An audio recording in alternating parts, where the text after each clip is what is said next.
Hello, all you wonderful people! I'm delighted to have you here today with me when I'm going to be redesigning the Ford F-150 Lightning into a Raptor model.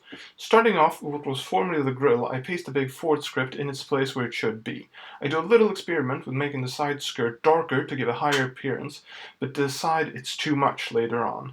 Then I try to make the existing bumper more Raptory, but quickly change my mind and paste in one from the actual Raptor, rearranging it just a bit because the details are actually quite different. Because there's no grille, that space can be used any way we want, so I try making the Ford text as big as possible, because bigger is better no matter what anyone tells you. Yeehaw!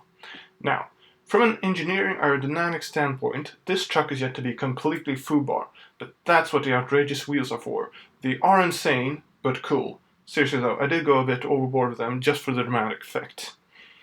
Then I was thinking about doing a color change to orange, blue or green, but changed my mind because I would have to do it by hand as my software doesn't support any simple way of doing it, and I simply don't have the time to do that.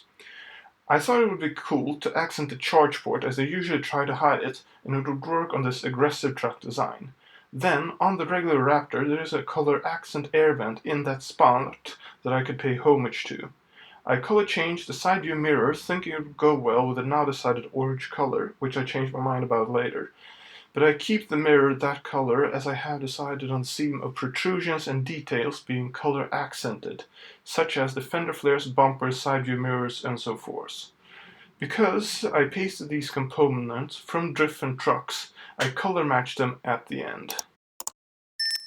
Here comes some sexy before and after shots. Now, I doubt they'll ever make a Lightning Raptor, but looking at this, goddamn, I hope they do, and I look forward to see what people will do with their own lighting. Okay, thank you so much for watching, see you next time.